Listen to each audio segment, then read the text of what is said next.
ಚಾಮರಾಜನಗರ ಜಿಲ್ಲೆಯ ಹನೂರು ಪಟ್ಟಣದ ಹೃದಯ ಭಾಗದಲ್ಲಿ ಜಮಾಯಿಸಿದ ಶಾಸಕ ಎಂಆರ್ ಮಂಜುನಾಥ್ ರವರ ಬೆಂಬಲಿಗರು ದಶಕಗಳ ಕಾಲದಿಂದ ನೆನೆಗುದಿಗೆ ಬಿದ್ದಿದ್ದ ಉಡುತರೆಹಳ್ಳ ಜಲಾಶಯ ಯೋಜನೆಗೆ ಮುಖ್ಯಮಂತ್ರಿಗಳೊಂದಿಗೆ ಚರ್ಚಿಸಿ ಯೋಜನೆಯನ್ನು ಬಜೆಟ್ನಲ್ಲಿ ಸೇರ್ಪಡೆ ಮಾಡಿ 490 ಕೋಟಿ ರೂಪಾಯಿಗಳನ್ನು ಮೀಸಲಿರಿಸುವುದಕ್ಕೆ ಅಭಿಮಾನಿಗಳಲ್ಲಿ ಸಂತಸಕ್ಕೆ ಪಾರವಿಲ್ಲಂತಾಗಿತ್ತು. ಈ ನಡುವೆ ಕೆರೆಗಳಿಗೆ ನೀರು ಹರಿಸುವಂತೆ ಆಗ್ರಹಿಸಿ ರೈತರುಗಳು ಅಜ್ಜಿಪುರದಿಂದ ಬೆಂಗಳೂರು ತನಕ ಪಾದಯಾತ್ರೆ ನಡೆಸಿ ಮುಖ್ಯಮಂತ್ರಿಗಳಿಗೆ ಖುದ್ದಾಗಿ ಮನವಿ ಸಲ್ಲಿಸಿದರು. ರೈತರ ಸಮಸ್ಯೆಯನ್ನು ಅರಿತ ಮುಖ್ಯಮಂತ್ರಿ ಸಿದ್ದರಾಮಯ್ಯರವರು ಬಜೆಟ್ನಲ್ಲಿ ಉಡುತೊರೆಹಳ್ಳ ಯೋಜನೆಗೆ ಅಸ್ತು ಎಂದು ಅನುದಾನ ಮೀಸಲಿಟ್ಟಿದ್ದಾರೆ. ಇದನ್ನು ರೈತ ಸಂಘಟನೆಗಳು ಸ್ವಾಗತಿಸಿ ಮುಖ್ಯಮಂತ್ರಿಗಳಿಗೆ ಅಭಿನಂದಿಸಿದ್ದಾರೆ. ಜನರು ಎಲ್ಲ ಭಾಗ್ಯವಂತರು. ಈ ಪುಣ್ಯಾತ್ಮ ಮಂಜುನಾಥ್ ಅವರು ಬಂದು ನಮ್ಮ ಕ್ಷೇತ್ರನ ಪಾವನ ಮಾಡಿದ್ದಾರೆ. ನಿಜಕ್ಕೂ ಎಲ್ಲ ಜನರು ಅವ್ರನ್ನ ನಂಬಿ ಓಟ್ ಹಾಕ್ತಕ್ಕೂ ಸಾರ್ಥಕ ಆಗೈತೆ. ಇನ್ನು ಮುಂದೆ ಹೆಚ್ಚಿನ ಕೆಲಸ ಮಾಡಲಿ ಅಂತ ಆ ಪುಣ್ಯಾತ್ಮ ಮಾದೇಶ್ಪುರ ಬಿಟ್ರೆ ಎರಡನೇ ಮಂಜುನಾಥ್ ಇವರು ಮಂಜುನಾಥ್ ಅವರು ಅವರ ಮಾದೇಶ್ಪುರ ಆಶೀರ್ವಾದ ಸದಾ ಮಂಜುನಾಥ್ ಅವ್ರಿಗಿರ್ಲಿ, ಹನೂರು ಕ್ಷೇತ್ರದ ಜನರ ಆಶೀರ್ವಾದ ಸದಾ ಇರಲಿ ಅಂತ ನಾನು ತಮ್ಮಲ್ಲಿ ಎಲ್ಲರನ್ನೂ ಕೈ ಮುಗಿದು ಕೇಳ್ಕೊಳ್ತಾ ಇದ್ದೀನಿ.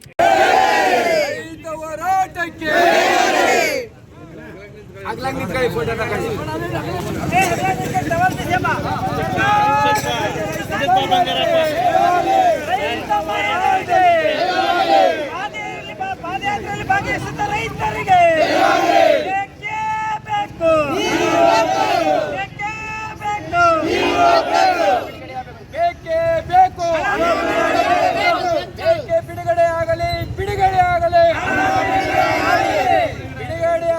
ಬಿಡುಗಡೆ ಆಗಲಿ ರಾಜ್ಯ ರೈತ ಸಂಘಕ್ಕೆ ಹರಿಕಾರ ಎಂಆರ್ ಮಂಜುನಾಥ್ ಅಣ್ಣನವರು ಈ ದಿನ ನಮ್ಮ ಕ್ಷೇತ್ರದ ಸಮಗ್ರ ನೀರಾವರಿ ಯೋಜನೆಗೆ ಮಹತ್ಕರವಾದ ಒಂದು ಯೋಜನೆ 490 ಕೋಟಿ ಉಡುತೊರೆಹಳ್ಳ ಯೋಜನೆಯನ್ನ ಜಾರಿಗೊಳಿಸುವುದರಲ್ಲಿ ತಮ್ಮದೇ ಆದ ಒಂದು ಪ್ರಮುಖವಾದ ಪಾತ್ರ ವಹಿಸಿ ಇವತ್ತು ಬಜೆಟ್ ನಲ್ಲಿ ಸನ್ಮಾನ್ಯ ಶ್ರೀ ಮುಖ್ಯಮಂತ್ರಿ ಸಿದ್ದರಾಮಯ್ಯನವರ ಸಹಕಾರದೊಂದಿಗೆ ಇವತ್ತು ಹನೂರಿಗೆ ಈ ಉಡುತೊರೆಹಳ್ಳದ ಯೋಜನೆಯನ್ನು ಜಾರಿಗೆ ತಂದದ್ದಕ್ಕೆ ನಮ್ಮ ಕ್ಷೇತ್ರದ ಸಮಗ್ರ ಜನತೆಯ ಪರವಾಗಿ ಹೃತ್ಪೂರ್ವಕವಾದ ವಂದನೆಯನ್ನು ಸಲ್ಲಿಸುತ್ತಾ ಕ್ಷೇತ್ರದ ಸಮಗ್ರ ಅಭಿವೃದ್ಧಿಗೆ ಹರಿಕಾರರಾದಂಥ ಮಂಜಣ್ಣನವರಿಗೆ ಐಸು ಆರೋಗ್ಯ ಕೊಟ್ಟು ಸಮಗ್ರ ಅಭಿವೃದ್ಧಿ ಹನೂರು ಅಭಿವೃದ್ಧಿಕಾರರಾಗಿ ಅಭಿವೃದ್ಧಿ ಪಡಿಸಲಿ ಅಂತ ಈ ಸಂದರ್ಭದಲ್ಲಿ ಬಯಸ್ತೀನಿ.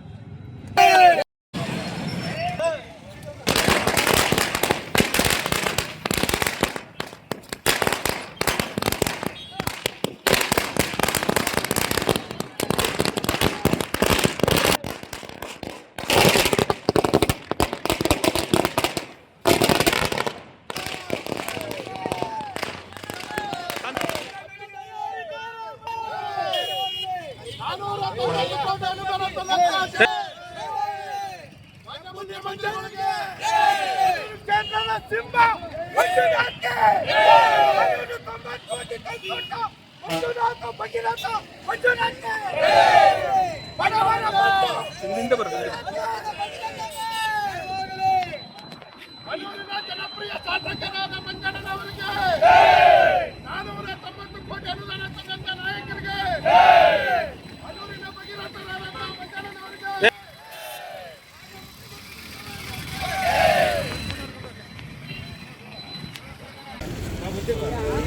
ಏನು ಹನೂರು ತಾಲೂಕಿನ ಎಲ್ಲ ಹಳ್ಳಿಗಳಿಗೂ ಹಲವಾರು ವರ್ಷಗಳಿಂದ ಮಳೆ ಇಲ್ಲದೆ ಅಂತರ್ಜಲ ಕುಸಿತವಾಗಿದ್ದು ಕುಡಿಯ ನೀರು ಸಹ ಹಾಹಾಕಾರ ಉಂಟಾಗಿರೋದ್ರಿಂದ ಏನು 2021-22 ಹನೂರು ಭಾಗದ ಕೆರೆ ಕಟ್ಟೆಗಳನ್ನ ತುಂಬಿಸ್ಬೇಕಂತ ಹೇಳಿ ಕರ್ನಾಟಕ ರಾಜ್ಯ ರೈತ ಸಂಘ ಹೋರಾಟ ಮಾಡುವಂಥ ಸಂದರ್ಭದಲ್ಲಿ ಬಿಜೆಪಿ ಸರ್ಕಾರ ಅವತ್ತು 180 ಕೋಟಿ ರೂಪಾಯಿ ಅನುದಾನವನ್ನು DPR ಮಾಡಿತ್ತು. ಆದರೆ ಅನುದಾನ ಕೊಟ್ಟಿರಲಿಲ್ಲ. ಈಗಿನ ಕಾಂಗ್ರೆಸ್ ಸರ್ಕಾರದ ಸಿದ್ದರಾಮಯ್ಯ ಸರ್ಕಾರ ಇವತ್ತು ನಮ್ಮ ಹೋರಾಟದ ಫಲವಾಗಿ ನಾವು ಹಲವಾರು ವರ್ಷಗಳಿಂದ ಹೋರಾಟ ಮಾಡ್ಕೊಂಡ್ಬಂದು ಏನು ನೀರಾವರಿ ಇಲಾಖೆ ಮುಂದೆ ಹೋರಾಟ ಮಾಡಿದ್ದು ಮತ್ತು ತಾಲೂಕು ಕಚೇರಿ ಮುಂದೆ ಹೋರಾಟ ಮಾಡಿದ್ದು ಮತ್ತು ಏನು ರಾಮಾಪುರದಿಂದ ಬೈಕ್ ರ್ಯಾಲಿ ಮಾಡಿ ಜಿಲ್ಲಾಡಳಿತ ಭವನದಲ್ಲಿ ಒತ್ತಾಯ ಮಾಡಿದ್ದು ಮತ್ತು ಏನು ಈಗ ಕಳೆದ ಫೆಬ್ರವರಿ ತಿಂಗಳು 25ನೇ ತಾರೀಕು ನಾವು ಹನೂರು ತಾಲೂಕಿನ ಅಜ್ಜಿಪುರದಿಂದ ಈ ಬಜೆಟ್ನಲ್ಲಿ ಅನುದಾನ ಕೊಡಬೇಕು, 490 ಕೋಟಿ ಅನುದಾನ ಕೊಡಬೇಕು ಅಂತೇಳಿ ನಾವು ಪಾದಯಾತ್ರೆ ಶುರು ಮಾಡಿ 2ನೇ ತಾರೀಕು ಮಾನ್ಯ ಮುಖ್ಯಮಂತ್ರಿಗಳ ಹತ್ರ ಪಾದಯಾತ್ರೆ ಹೊರಟಂತ ಸಂದರ್ಭ